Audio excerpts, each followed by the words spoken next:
एक महिला ने चित्रकार से अपने कुत्ते का एक सुंदर चित्र बनाने को कहा। जब चित्र बनकर तैयार हो गया तो चित्रकार ने महिला को अपने स्टूडियो में चित्र देखने के लिए बुलाया। महिला कुत्ते के साथ स्टूडियो पहुंची और वह कुत्ते को चित्र दिखाते हुए बोली, डॉगी यह चित्र कैसा है? पर कुत्ते ने उसमें कोई इंटरेस्ट नहीं दिखाई। महिला बोली, मुझे यह चित्र नहीं चाहिए, यह मेरे कुत्ते को पसंद नहीं है। चित्रकार निराश हो गया। उसने थोड़ा सोचा और महिला से कहा, आप कल आइए, तब तक मैं इस चित्र में थोड़ा बदलाव कर दूंगा। अगले दिन जब महिला चित्रकार के स्टूडियो में पहुंची तो कुत्ता चित्र को देखते ही उसके पास गया और उसे चाटने लगा। महिला ने चित्रकार से कहा, मेरे कुत्ते को यह चित्र पसंद है, आप इसे पैक कर दो। जब महिला चित्र लेकर चली गई तो चित्रकार का नौकर बोला, मालिक कल तो कुत्ता चित्र में कोई इंटरेस्ट नहीं दिखा रहा था और एक दिन में आपने ऐसा क्या किया कि वह दुम हिलाते हुए चित्र को चाटने लगा था? चित्रकार बोला, मैंने कुछ नहीं किया, बस उस चित्र पर मांस का टुकड़ा रगड़ दिया था, इसलिए कुत्ता चित्र को चाटने लगा था।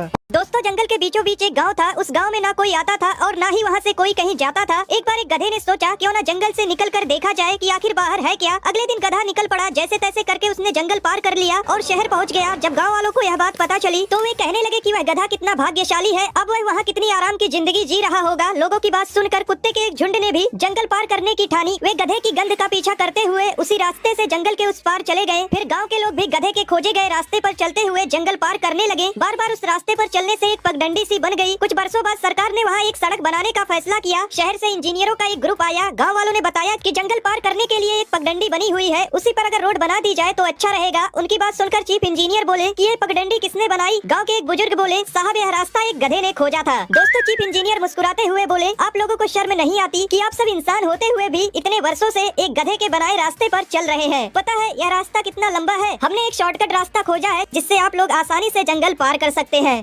दोस्तों, एक टीचर ने पूछा, बच्चों बताओ 1 किलो लोहा भारी है या 1 किलो कपास? तभी पिंटू बोला, सर लोहा भारी है। टीचर बोले, जब दोनों वस्तुओं का वजन 1 किलो है तो लोहा भारी कैसे हुआ? पिंटू बोला, नहीं सर लोहा ही भारी है। टीचर ने कहा, अरे तराजू के एक पलड़े पर 1 किलो लोहा रखो और दूसरे पलड़े पर 1 किलो कपास रखो, दोनों पलड़े एक बराबर समांतर में रहेंगे। पिंटू ने फिर से कहा, नहीं सर लोहा ही भारी है। टीचर ने कहा, अरे गधे, दोनों का भार एक बराबर है। तभी पिंटू बोला, ठीक है सर, आप मुझे 1 किलो कपास फेंक कर मारिए और मैं आपको 1 किलो लोहा फेंक कर मारता हूँ, तब आपको समझ आएगा कि कपास और लोहे में भारी कौन सा है।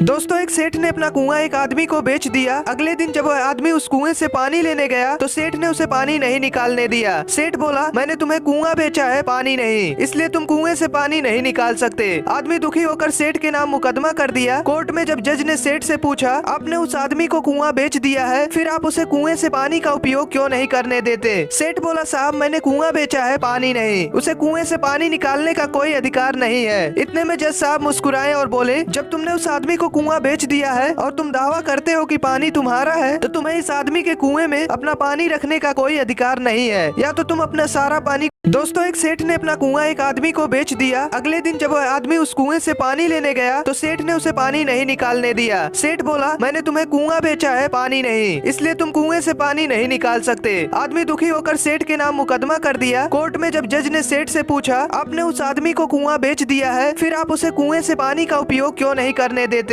सेठ बोला, साहब मैंने कुआं बेचा है, पानी नहीं, उसे कुएं से पानी निकालने का कोई अधिकार नहीं है। इतने में जज साहब मुस्कुराए और बोले, जब तुमने उस आदमी को कुआं बेच दिया है और तुम दावा करते हो कि पानी तुम्हारा है, तो तुम्हें इस आदमी के कुएं में अपना पानी रखने का कोई अधिकार नहीं है, या तो तुम अपना सारा पानी। एक बार एक अमीर आदमी महंगे जूते पहनकर मंदिर गया। जब वह मंदिर के सामने था तो उसने सोचा कि अगर मैं जूते मंदिर के बाहर छोड़ दूं तो वे चोरी हो सकते हैं। उसे मंदिर के बाहर एक भिखारी बैठा दिखाई दिया। वह उससे बोला, जब तक मैं मंदिर से वापस नहीं आ जाता क्या तुम मेरे जूतों की देखभाल करोगे? भिखारी हाँ में सिर हिलाया। आदमी अंदर गया। बोला, हुजूर यह कैसी दुनिया रची है तूने? किसी को इतना पैसा दिया कि वह महंगी से महंगी चीज खरीद सकता है, तो किसी को 2 वक्त की रोटी के लिए भी सोचनी पड़ती है, तू सबको एक बराबर धन क्यों नहीं देता? यह सब सोचते सोचते अमीर आदमी ने निश्चय किया कि वह भिखारी को 1000 रुपए देगा। जब अमीर आदमी बाहर आया तो उसने देखा कि वह ना तो भिखारी था ना ही उसके जूते। वह ठगा हुआ महसूस कर रहा था। वह नंगे पैर अपने घर की ओर चलने लगा। रास्ते में उसने देखा कि एक आदमी फुटपाथ पर जूते चप्पल बेच रहा है। वहाँ अमीर आदमी ने देखा कि उसके जूते वहाँ बेचने के लिए लिए रखे हैं। वह दुकानदार से उन जूतों के बारे में पूछा। दुकानदार बोला, एक भिखारी इन जूतों को लेकर मेरे पास आया और मुझे 100 रुपए में बेच दिया। यह सुनकर अमीर आदमी मुस्कुराने लगा। तभी उसे एक आवाज सुनाई दी, बेटा जब सबके कर्म एक बराबर नहीं हो सकते तो मैं सबको धन एक बराबर कैसे दे सकता हूँ। दोस्तों एक बार एक टीचर ने अपने एक छात्र से पूछा, अगर तुम्हें रास्ते पर एक 100 रुपए का नोट और एक 50 रुपए का नोट पड़ा मिले तो तुम कौन सा नोट उठाओगे। वह छात्र अपने आप को बहुत चालाक समझता था। उसने फट से उत्तर दिया, सर 100 रुपए का नोट। टीचर बोला, तुम मूर्ख हो। तभी टीचर ने यही प्रश्न दूसरे छात्र से पूछा। दूसरे वाले ने उत्तर दिया, सर मैं 50 रुपए का नोट उठाऊंगा। टीचर बोला, तुम और मूर्ख हो। यह सुनकर पहले वाले छात्र ने पूछा, सर आप ही बता दो हमें कौन सा नोट उठाना चाहिए। टीचर ने कहा, बेवकूफ तुम दोनों नोट नहीं उठा सकते हो।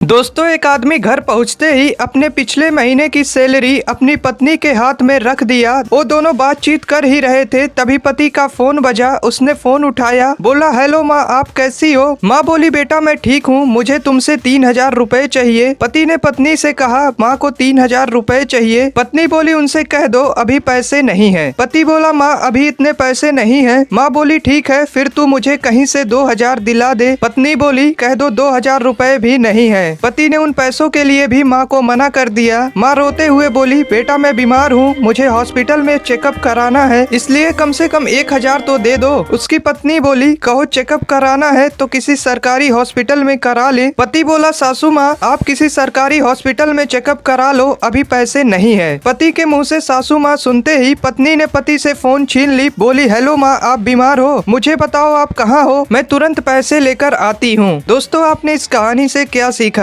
एक दिन एक आदमी की कार चोरी हो गई। 3 दिन बाद कार वापस उसी जगह पार्किंग में खड़ी कर दी गई। मालिक अपनी कार देखकर बहुत खुश हुआ। उसने दरवाजा खोला तो सीट पर एक लिफाफा था जिसमें लिखा था, मेरी माँ की अचानक तबीयत बिगड़ने के कारण रात को उन्हें कार से हॉस्पिटल ले जाना जरूरी था। रात हो गई थी, मुझे कार नहीं मिली, इसलिए आपकी कार का इस्तेमाल करना पड़ा। सॉरी मेरी वजह से आपको परेशान होना पड़ा। मैंने आपकी कार में पेट्रोल भरवा दिया है और मैंने आपकी कार इस्तेमाल किया है, इसलिए मैं आपको अगले दिन आपके परिवार के साथ फिल्म रोबोट का टिकट देना चाहता हूँ। टिकट आपके कार के बैक सीट पर रखा है। संदेश पढ़कर और कार को अच्छी स्थिति में देखकर पूरा परिवार शांत हो गया। अगले दिन पूरी फैमिली मूवी देखने चली गई। रात को जब वह फिल्म देखकर लौटे तो घर का दरवाजा टूटा था। अंदर जाकर देखा तो सारा कीमती सामान गायब था।